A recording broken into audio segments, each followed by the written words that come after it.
A ring of stones has stood on Salisbury Plain for 5,000 years, and for most of that time we told ourselves a comfortable story about it. Local farmers, local rock, local ambition. A big project, sure, but a local one. That story just collapsed.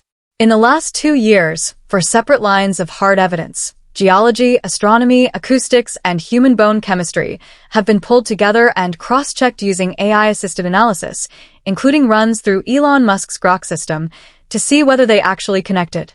They do. And the pattern that emerges doesn't just tweak the old story about Stonehenge. It rewrites who built it, how far they reached, and how organized Stone Age Britain actually was. Let's start with the discovery that kicked all of this off, because without it, nobody would have gone looking for the other three. At the dead center of Stonehenge lies a flat, half-buried slab called the altar stone. For more than a century, archaeologists assumed it was Welsh, cut from the same general region as the smaller bluestones that ring the monument. Nobody had strong reason to doubt it. It fit the existing narrative, so nobody pushed hard on the question.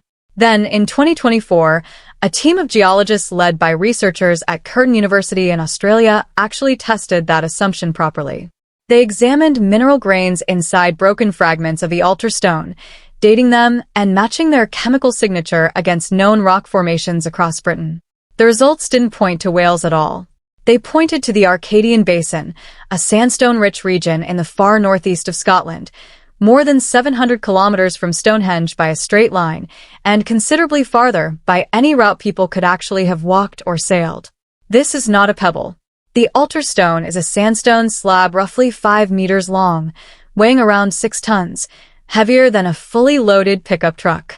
Moving something that size across the length of Britain, without wheels, without draft animals bred for hauling, without metal tools of any kind, is not a minor logistics problem. It's arguably one of the hardest engineering puzzles in prehistoric Europe. The obvious escape hatch was glaciation. Could an ice sheet have simply dragged the stone south during the last ice age, dumping it somewhere near Salisbury Plain long before anyone built anything there? A separate team modeled the historical flow of Britain's ice sheets to check. The answer was no. Glacial flow out of northeastern Scotland during that period moved in the wrong direction, away from southern England, not toward it. Some ice may have reached as far as Dogger Bank, a now submerged stretch of land under the North Sea, but that still leaves hundreds of kilometers unaccounted for. Which means people did it. By land, or more likely partly by sea, hugging some of the most treacherous tidal coastline in the British Isles, hauling 6 tons of rock using nothing but rope, timber, and raw coordinated labor. And this wasn't an isolated feat. Bone chemistry from livestock remains of the same era shows animals moved hundreds of miles from where they were raised. Pottery styles repeat across regions once assumed to have had no contact with one another. The altar stone isn't a freak anomaly. It's a visible symptom of a much larger network that historians hadn't mapped. That's thread 1. An impossible transport problem that only makes sense if Neolithic Britain was far more connected than we gave it credit for. Most people know Stonehenge tracks the sun. The solstice alignment is famous. Millions of people have watched the sunrise through the stones on the longest day of the year. What gets missed is that the monument is also built around the moon, and in a way that nobody could properly confirm until extremely recently. Inside the outer circle stand 4 smaller markers called the station stones, only 2 of which survive intact today. Their positions form a long rectangle, and the geometry of that rectangle does something odd. Its short ends align with the solstice sunrise and sunset, the alignment everyone already knows. But its long sides point somewhere else, toward the most extreme position the moon reaches on the horizon, an event called a major lunar standstill. A major lunar standstill only happens once every 18.6 years, when the moon's rising and setting points swing farther apart along the horizon than at any other point in its cycle. Archaeologists have floated the idea that the station stones were deliberately aligned to this event for roughly 60 years. But actually observing and documenting it required being at the site with modern instruments during one of the rare windows when the standstill occurs, and those windows are measured in months, not years. The most recent one ran from 2024 into 2025. For the first time, a coalition of researchers from English Heritage, Oxford, Leicester, and Bournemouth universities working with the Royal Astronomical Society, was able to photograph and measure the alignment against the real night sky instead of relying on decades-old assumptions and paper reconstructions. They watched how moonlight and shadow actually moved across the stones on the ground during the standstill itself. It matched the theory. Miss this window, and the next opportunity doesn't come again until the 2040s. Here's the part worth sitting with. A solar calendar makes sense on its own. The sun tracks the seasons within a single year, useful information for anyone planning to plant or harvest. But a lunar standstill takes almost 2 decades just to confirm exists, and the layout of the stones had to be adjusted and refined over centuries to keep tracking it accurately. That means someone had to watch the sky patiently for the better part of 20 years, then pass that observation down precisely enough that the next generation could act on a measurement most of them would never personally witness twice in their lifetime. That isn't a farming schedule. That's long-range institutional knowledge, deliberately preserved across generations, on a scale we don't usually associate with people who left no writing behind. That's Thread 2, an astronomical system too sophisticated to explain as a simple seasonal tool, verified only after modern science finally got the chance to check it against the sky. While the altar stone traveled from Scotland, the smaller bluestones scattered through the circle came from somewhere else entirely, the Preseli Hills in West Wales, roughly 300 kilometers from Stonehenge. And here's the detail that should stop you. The builders had plenty of usable local stone within easy reach on Salisbury Plain. They didn't use it. They went hundreds of kilometers out of their way for this specific batch of rock instead. For a long time, nobody could offer a convincing reason why.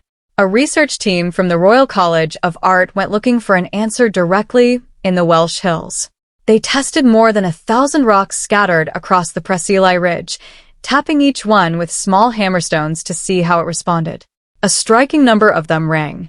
Not a dull thud, but clear, resonant tones, some like bells, some like gongs, some closer to a struck drum, depending on exactly where they were hit. Local legend had actually hinted at this for centuries. One nearby village, Mainclochog, translates roughly to ringing stone, and residents reportedly used stones from the area as makeshift church bells well into the 1600s. With special permission, the same research team later tested a number of the actual bluestones standing inside Stonehenge itself. Despite thousands of years of weathering, and despite several being partially reinforced in modern concrete, a number of them still rang clearly when struck. Separately, acoustic engineers at the University of Salford built a precise 1/12 scale model of the complete stone circle to study how sound behaved inside it.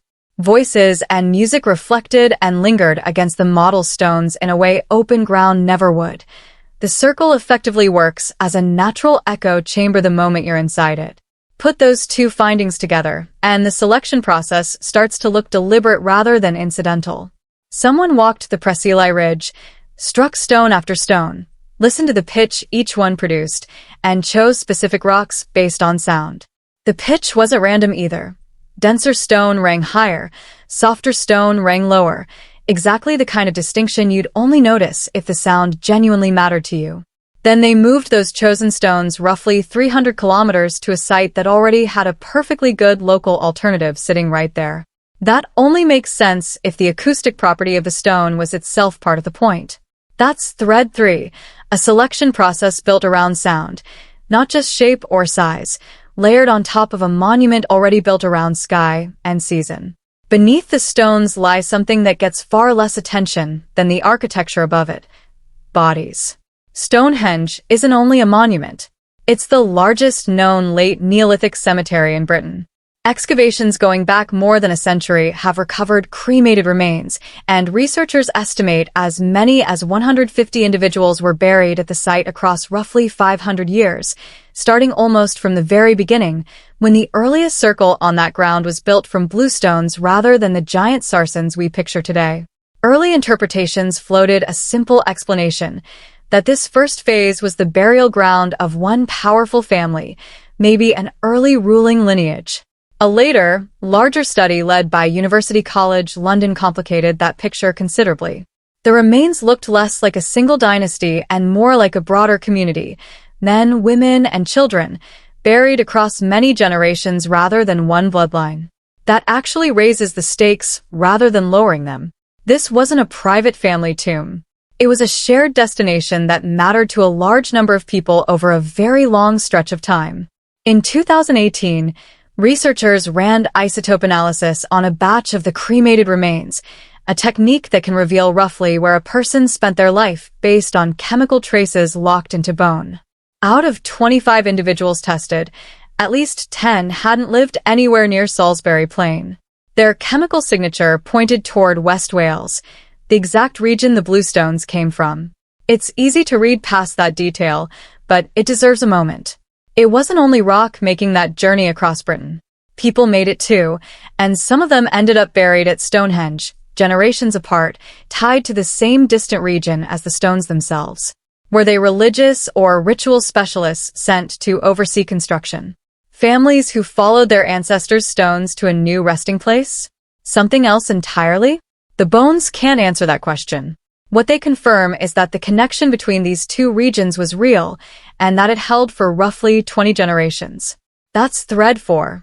People, not just material, repeating the same long-distance journey across centuries, with no writing to explain why. Here's where laying all 4 threads side by side actually changes the picture. On its own, each discovery is a curiosity, an interesting geological quirk, an astronomical footnote, an acoustic oddity, a strange burial statistic. Archaeologists studied each of them largely in isolation for decades. It's only recently, with researchers at University College London and Aberystwyth University comparing the full body of evidence together in late 2024, and with AI-assisted cross-referencing helping flag correlations across datasets that would be easy for separate research teams to miss, that a different explanation started to take shape. That comparison also corrects something the old story got backward. We tend to assume a monument this sophisticated must have started crude and slowly improved. The evidence says the opposite happened. The earliest phase at the site was a simple ditch and earth bank, dug around 3000 BC. The towering sarsen stones, with their precisely fitted joints, came later, around 2500 BC. The sophistication built up over time. It didn't fade in from an earlier, cruder version. Put plainly, Stonehenge doesn't look like the work of one isolated community slowly figuring things out on its own turf. It looks like a deliberate, coordinated project that pulled together separate, far-flung communities from Scotland, from Wales, from across southern Britain into a single shared structure. Different groups likely supplied different stones, carried their own dead to the site, and contributed specialized knowledge that had developed independently elsewhere. Sky tracking in one region, acoustic stone selection in another, monumental engineering in a third. All of it converged on one patch of open chalk plain, brought together by a society we've long assumed was scattered, disconnected, and largely incapable of large-scale organization. That's the part worth sitting with. Run the transport data, the astronomy, the acoustics, and the burial chemistry through the same lens at the same time, instead of treating them as 4 unrelated academic papers, and the level of coordination required jumps out immediately. An unwritten plan, carried out with striking consistency across hundreds of miles and roughly 20 generations, growing more precise over time rather than less. Nobody uncovered a hidden chamber or proved some secret conspiracy here. What actually happened is that 4 threads that had never been properly connected, transport, astronomy, acoustics, and burial evidence, turned out to describe the same underlying reality, a level of coordination across Neolithic Britain that almost nobody believed was possible. In some ways, that's more unsettling than a hidden chamber would have been. A secret room would let us explain Stonehenge away as one big, isolated mystery. This doesn't let us do that. Every thread points toward an entire society coordinating knowledge, labor, and belief across hundreds of miles, using nothing but rope, timber, and word of mouth, sustained for at least 20 generations, with no guarantee that any single person alive ever saw the whole plan at once. If a culture we once dismissed as scattered and primitive could organize something this complex, this precise, and this enduring without writing a single word of it down, the real question isn't how